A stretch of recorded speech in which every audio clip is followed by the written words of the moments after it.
नमस्कार दोस्तों, आप सभी का स्वागत है। आधुनिक भारत के इतिहास का लेक्चर नंबर 8 हम पढ़ेंगे। चैप्टर वाइज एक क्रम से हम पढ़ रहे हैं ना, तो ध्यान से पढ़िएगा। मेरी आपसे यही रिक्वेस्ट है कि आप बस आंखें खोल के, दिमाग खोल के अपने वीडियो के सामने, इस मोबाइल के सामने बैठे रहिए और जो मैं कहानी आपको बता रहा हूँ वो कहानी सुनते रहिए। ये पूरी कहानी जब ख़त्म हो जाएगी ना, तो देखना मैसूर साम्राज्य और अंग्रेज़ों से संबंधित जितनी भी चीज़ें हैं आपके दिमाग में फिट हो जाएंगी। मुख्य हमारा टारगेट है मैसूर संघर्ष। अंग्रेज़ों और मैसूर साम्राज्य के बीच में जो युद्ध हुआ था, जिसमें दो शासक सबसे महत्वपूर्ण थे, टीपू सुल्तान और हैदर अली। टीपू सुल्तान हैदर अली का बेटा था। तो इन्हीं के बारे में हमको समझना है, इन्हीं के इर्द गिर्द पूरी कहानी चलेगी। मैप में देखिए, ये है मैसूर। उस समय का मैसूर साम्राज्य ये वाला था जो मैप में आप देख रहे हैं। इसी का पंगा होने जा रहा है मद्रास में बैठे अंग्रेज़ों के साथ। ठीक, तो ध्यान से बस आपको सुनना है, समझना है, और बाकी सब गारंटी मेरी है। देखिए बच्चों, चैप्टर वाइज हम चल रहे हैं। तो यूरोपीय कंपनियों का आगमन हो गया है, कर्नाटक युद्ध हो गए हैं अंग्रेज़ों और फ्रांसीसियों के बीच में, और 1707 ईस्वी के बाद जो मुग़ल बादशाह औरंगजेब की मृत्यु के बाद जितने भी शासक थे वो हमने पढ़ लिए हैं। अब बंगाल पर अधिकार अंग्रेज़ों ने कैसे किया और बंगाल के नवाबों के बारे में आपने पढ़ लिया है। तो बक्सर का युद्ध, उससे पहले प्लासी का युद्ध, वो सब पढ़ लिया है। 1764 के बाद बक्सर का युद्ध हो गया और अंग्रेज़ों के हौसले बुलंद हो गए हैं। अब अंग्रेज़ों को ठान लिया अंग्रेज़ों ने कि भैया अब साम्राज्य विस्तार करना है, हमको व्यापार भी करना है, प्रशासन भी करना है। और वो भारत को समझ चुके थे कि भारत के जो शासक ऐसे हैं कि इनसे साम्राज्य छीना जा सकता है। तो इसी दृष्टि से वो आते हैं मैसूर में। तो यहाँ पर अंग्रेज़ों और मैसूर के बीच में 4 युद्ध लड़े जाते हैं। इन 4 युद्ध के बाद मैसूर साम्राज्य इन्हीं के अधीन आ जाता है। ठीक, तो चलिए शुरुआत करते हैं।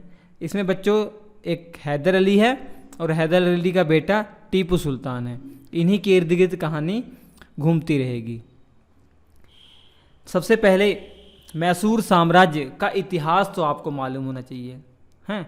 तो मैं शुरुआत से कहानी नुमा बताऊंगा, समझने का प्रयास कीजिए। पहले इस मैप को ऑब्जर्व कीजिए। आप यहाँ देख रहे हैं, ये विजयनगर साम्राज्य है। ये कोई नया साम्राज्य नहीं है, आप पढ़ चुके हैं, मध्यकालीन भारत के इतिहास में पढ़ चुके हैं। जब दिल्ली सल्तनत यहाँ था सेंटर पर, जब वो कमज़ोर होता है तो दक्षिण में कई साम्राज्य अपने आप को स्वतंत्र घोषित करते हैं। उसमें एक हिंदू साम्राज्य था विजयनगर साम्राज्य, और एक मुस्लिम साम्राज्य बहमनी साम्राज्य था। लेकिन बहमनी साम्राज्य आगे चलकर 5 भागों में बंट जाता है: अहमदनगर, बीजापुर, बीदर, बरार, गोलकुंडा। ठीक, और एक टाइम ऐसा आता है बच्चों कि विजयनगर साम्राज्य के ऊपर इन 5 में से 4 जो साम्राज्य थे, बरार को छोड़कर, अहमदनगर, बीजापुर, बीदर और गोलकुंडा, ये चारों मिलकर एक गुट बनाते हैं और चारों गुट बनाकर विजयनगर साम्राज्य पर हमला कर देते हैं। ये युद्ध हुआ था 1565 में। इसे तालीकोटा का युद्ध कहते हैं। ठीक है, तालीकोटा का युद्ध कहते हैं। इस युद्ध के बाद विजयनगर साम्राज्य की नींव ही खत्म हो गई एक तरीके से। कुछ वर्ष और चला, उसके बाद ये समाप्त हो गया। जब ये क्षेत्र में ये विजयनगर साम्राज्य समाप्त हो गया तो ये प्राकृतिक की ही देन है कि भैया जो इनके अधीन थे, सामंत थे, वो अपने आप को स्वतंत्र घोषित करना शुरू कर देंगे। तो ऐसे ही एक वंश था, वोडेयार वंश या वाडेयार वंश भी कहते हैं, वाडेयार वंश भी कहते हैं। इन्होंने अपने आप को स्वतंत्र घोषित करना शुरू कर दिया और मैसूर वाले क्षेत्र में अपना साम्राज्य धीरे धीरे वो बढ़ाने लग गए, धीरे धीरे अपना साम्राज्य बढ़ाने लग गए। और इस वंश में जो अंतिम महान शासक माना जाता है वो कृष्णराज द्वितीय माना जाता है। इस वंश का जो अंतिम शासक था वो कृष्णराज द्वितीय था। लेकिन ये भी उतना महान नहीं था, बस कह दिया जाता है कि ये अंतिम महान शासक था, क्योंकि कृष्णराज द्वितीय के टाइम पीरियड पर जो इसकी पूरी शक्ति है 2 भाइयों के अधीन थी। ये दोनों मंत्री थे, एक का नाम था देवराज और एक का नाम था नंजराज। तो पूरा जो मैसूर साम्राज्य की देख रेख कौन कर रहे हैं? ये दोनों भाई देवराज और नंजराज। कहानी सीरियल वाइज समझते रहिए। अब देवराज नंजराज के हाथों में पावर है, तो इन्होंने अलग अलग अधिकारी भी नियुक्त किए हुए हैं अलग अलग सैनिक भी नियुक्त किए हुए हैं। तो उसी में आता है बेचारा हैदर अली। हैदर अली को इस साम्राज्य में सैनिक नियुक्त किया हुआ था, लेकिन ऐसा मौका आता है कि कुछ ऐसे जौहर हैदर अली दिखाता है अपने, जिससे नंजराज इम्प्रेस होकर इसको 1755 ईस्वी में डिंडीगुल का फौजदार अथवा कमांडर पद पर नियुक्त कर देता है। डिंडीगुल जो तमिलनाडु वाले क्षेत्र में पड़ता है, यहाँ भी मैसूर साम्राज्य फैला हुआ था। यहाँ पर फौजदार या कमांडर कहें नियुक्त कर देता है हैदर अली को। धीरे धीरे देखिए हैदर अली सैनिक से अब कमांडर बन गया है। अब डिंडीगुल जाने के बाद हैदर अली की मुलाकात होती है फ्रांसीसियों से। तो फ्रांसीसियों की सहायता से वो शस्त्रागार वहाँ स्थापित करता है। शस्त्रागार समझ रहे हैं कि मतलब शस्त्र जहाँ रखे जाते हैं वो स्थापित करता है। उसके अलावा अपने सैनिकों को फ्रांसीसी सेनापतियों के साथ प्रशिक्षण दिलवाता है, ट्रेनिंग दिलवाता है। हैदर अली जो इसके अधीन सैनिक थे मैसूर साम्राज्य के अंदर, इसको तो कमांडर बनाया गया है, तो इसके अधीन सैनिक भी होंगे। ये अपने सैनिकों को इन्फ्लुएंस करता है, उनको फ्रांसीसियों से ट्रेनिंग दिलवाता है और अच्छा करता और मजबूत करता है, क्योंकि इसके दिमाग में कुछ और ही चल रहा था। इसके दिमाग में मैसूर साम्राज्य घूम रहा था। ठीक, और एक टाइम ऐसा होता है बच्चों, देखिए ये मैसूर साम्राज्य है, बगल में आपके ये निजाम है हैदराबाद के, और ये बगल में आपके मराठा साम्राज्य, उस समय पेशवा चल रहा है। ठीक, तो ये पेशवा साम्राज्य है। तो मराठा साम्राज्य और निजाम ये मिलकर अटैक कर देते हैं मैसूर पर। कब की बात है? 1759 ईस्वी में। और बचा लेता है हैदर अली। हैदर अली पूरे साम्राज्य को बचा लेता है, और हैदर अली एक हीरो बनकर कह सकते हैं ऊपर आता है। जब हैदर अली की मदद से ये पूरा साम्राज्य, मैसूर साम्राज्य बच गया, तो लोगों ने इसकी प्रशंसा शुरू कर दी। और नंजराज जो था, जो सेनापति था, इसने खुश होकर हैदर अली को मुख्य सेनापति बना दिया और अपने पाँव पे कुल्हाड़ी मार दी, क्योंकि हैदर अली के दिमाग में कुछ और ही चल रहा था। उसने ये सोच लिया कि भैया मैं मराठों और निजामों से रक्षा कर सकता हूँ मैसूर की, तो मैं मैसूर साम्राज्य को संभाल भी सकता हूँ, मैं मैसूर साम्राज्य का शासक भी बन सकता हूँ। और इसकी एक सोच पर मोहर लगा दी नंजराज ने। नंजराज ने सेनापति बना दिया, और मौका पाते ही 1760 ईस्वी में, मात्र 1 वर्ष के बाद, हैदर अली ने नंजराज की हत्या कर दी। नंजराज का जो काम है वो तमाम कर दिया। उसके बाद 1761 ईस्वी में हैदर अली मैसूर की गद्दी पर बैठता है, और वास्तविक शासक जो बोला जाता है वो हैदर अली को बोला जाता है। तो मैसूर साम्राज्य का वास्तविक शासक कौन है? हैदर अली। तो अब आपको समझ में आ गया हैदर अली कैसे गद्दी पर बैठा। अब इससे जो साम्राज्य है वो छीनने वाला है। हालांकि इसके बेटे से छीना जाएगा, किसके द्वारा? अंग्रेजों के द्वारा। यहाँ पर देख लीजिए मद्रास है, मद्रास प्रेसिडेंसी भी यहाँ थी, मद्रास प्रेसिडेंसी भी थी। और अब तक 1761 ईस्वी में जो मैसूर का जो शासक हैदर अली बना है, और आप समझ पा रहे 1757 में प्लासी का युद्ध हो चुका है, 1757 में प्लासी का युद्ध हो चुका है, और 1764 में बक्सर का भी युद्ध हो जाएगा, बक्सर का भी युद्ध हो जाएगा। अब उसके बाद साम्राज्य विस्तार करना शुरू करेगा हैदर अली, साम्राज्य विस्तार करना शुरू करेंगे ये अंग्रेज। दोनों ही पड़ोसी देश हैं, दोनों ही पड़ोस में ही हैं। तब जब ये साम्राज्य विस्तार करेंगे दोनों ही, उसके बाद लड़ाई तो होना स्वाभाविक है, लड़ाई तो होना स्वाभाविक है। इसके अलावा मैसूर के और 2 दुश्मन थे, आप समझ गए, मराठा और हैदराबाद। ये हैदराबाद के निजाम और मराठा ये भी दुश्मन थे। हालांकि कभी कभी ये जो आज जितने भी साम्राज्य हैं सब मौका परस्त थे, कभी कभी एक दूसरे का साथ देते थे, कभी कभी एक दूसरे के विरोधी बन जाते थे। ठीक, जैसा अभी बिहार में हुआ पॉलिटिक्स, अगर आप समझ पा रहे हैं। तो आंग्ल मैसूर युद्ध के समय मराठा और निजाम ये कभी मैसूर का साथ देते थे और कभी पाला बदल लिया करते थे। ठीक, और आंग्ल मैसूर युद्ध के अंतर्गत कुल 4 युद्ध होते हैं बच्चों, कुल 4 युद्ध होते हैं। और पहला युद्ध शुरू होता है 1767 ईस्वी में। ठीक, इस पहले युद्ध में मैसूर साम्राज्य की जीत हो गई थी, और बाकी के 3 युद्ध जो हैं इसमें मैसूर साम्राज्य हार गया था बच्चों, मैसूर साम्राज्य हार गया था। तो कारण आपको पता लग गया कि अंग्रेज साम्राज्य विस्तार कर रहे थे अपना, और इसके अलावा हैदर अली भी साम्राज्य विस्तार कर रहा, तो कॉन्फ्लिक्ट तो होना ही होना है।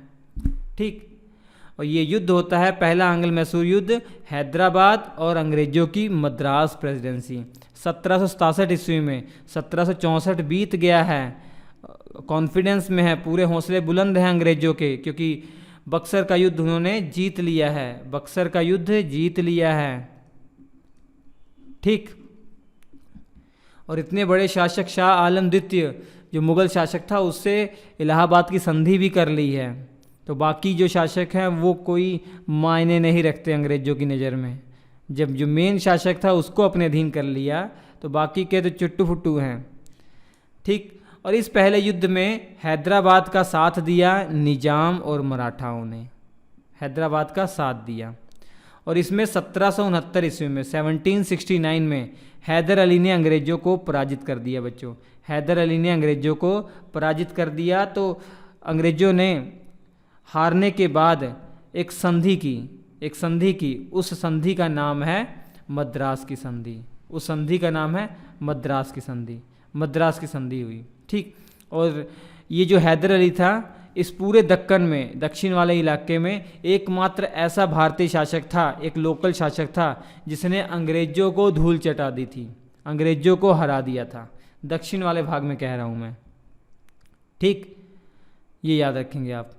उसके बाद 1769 में हैदर अली और अंग्रेज़ों के बीच में मद्रास की संधि होती है। तो कॉम्प्रोमाइज़ करते हैं अंग्रेज़, और बहुत सारा जुर्माना अंग्रेज़ों को देना पड़ता है। किसे?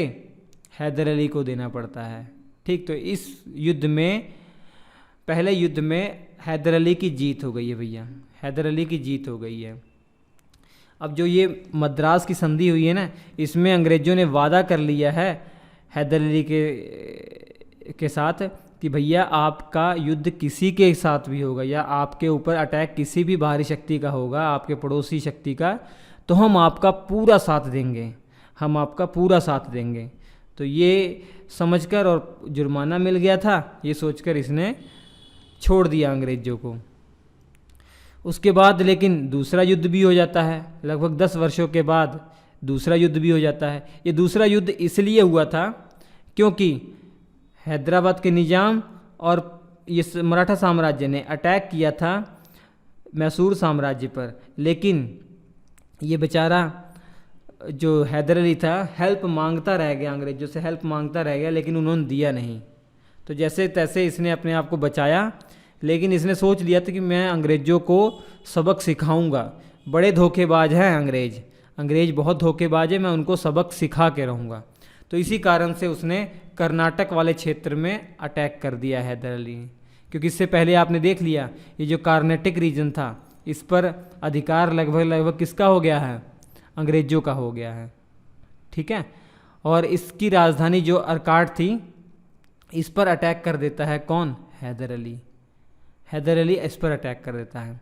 और उस समय बंगाल में जो गवर्नर जनरल है वारेन हेस्टिंग है, क्योंकि आप जानते हैं 1773 में रेगुलेटिंग एक्ट आ चुका है, और वारेन हेस्टिंग को बंगाल का पहला गवर्नर जनरल बना दिया गया है।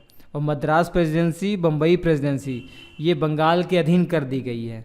तो ये मद्रास प्रेसिडेंसी में जब कुछ हुआ तो ये बात बंगाल वाले को पता लगी, तो उसने क्या किया? तुरंत आयरकूट को युद्ध के लिए भेज दिया। एक अंग्रेजी जनरल था, ये कमांडर था आयरकूट जिसका नाम था, इसको भेज दिया तुरंत युद्ध करने के लिए हैदर अली से। और जब यहाँ पर हैदर अली आया, ये आयरकूट आया, इसने सबसे पहले पेशवाओं को और निजामों को अपने अधीन कर लिया। एक कूटनीति खेली इसने कि पेशवा और निजाम को अपने अधीन कर लिया। उसके बाद मैसूर पर आक्रमण किया, क्योंकि आयरकूट ने पेशवा और निजामों को कह रखा था कि भैया हम अटैक करते हैं मैसूर पर, जितना भी साम्राज्य जीतेंगे हम आपस में बराबर बराबर बांट लेंगे। तो इस प्रकार से युद्ध होता है हैदर अली के साथ जनरल आयरकूट का। तो 1781 में युद्ध होता है। इस युद्ध को कहते हैं पोर्टो नोवा का युद्ध, और इस युद्ध में हैदर अली की हार हो गई थी। इस युद्ध में हैदर अली की हार हो गई थी। ठीक, और हार तो हो गई थी, इसमें घायल बहुत बुरी तरीके से हो गया था हैदर अली, और इसी कारण से 1 वर्ष के बाद 1782 में हैदर अली की मृत्यु हो जाती है।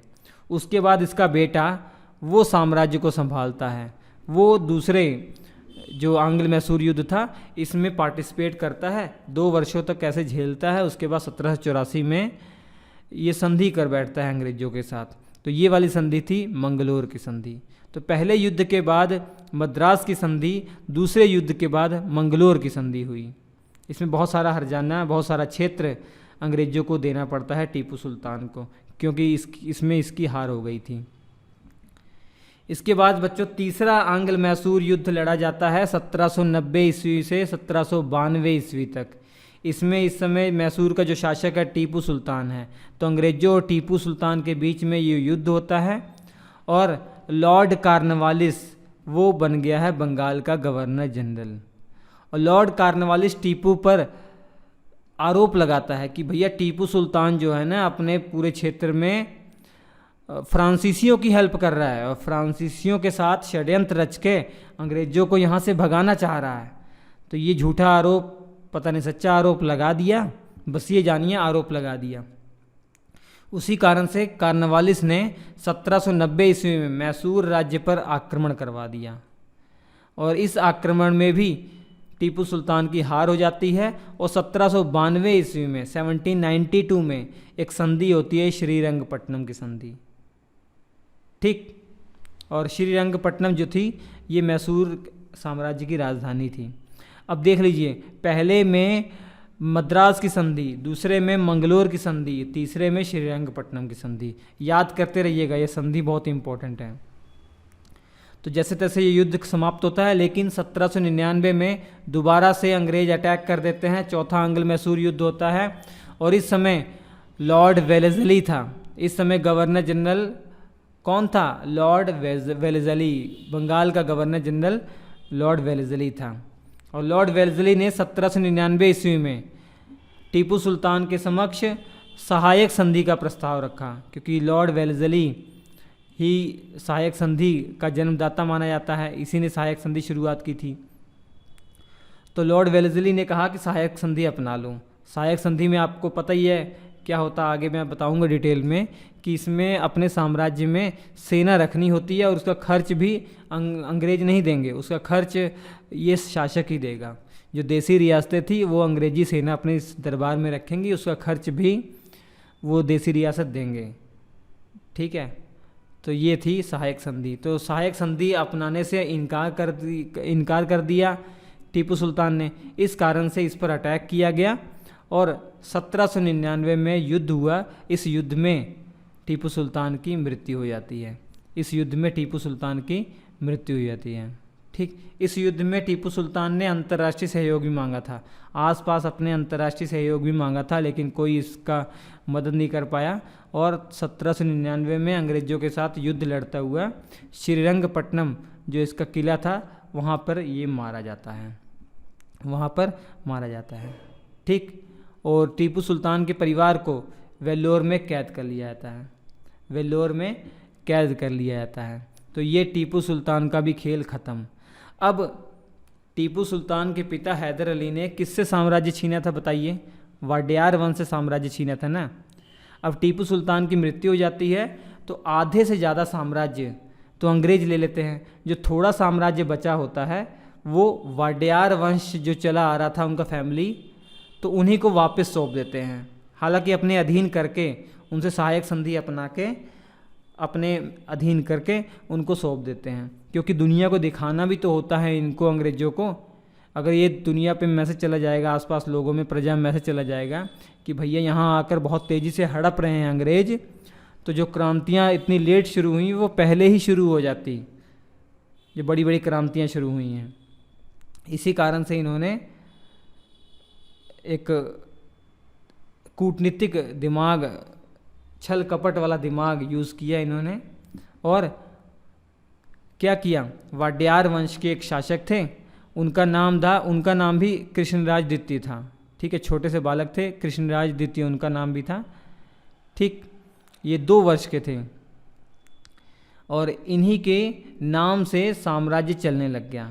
इन्हीं के नाम से वो साम्राज्य चलने लग गया।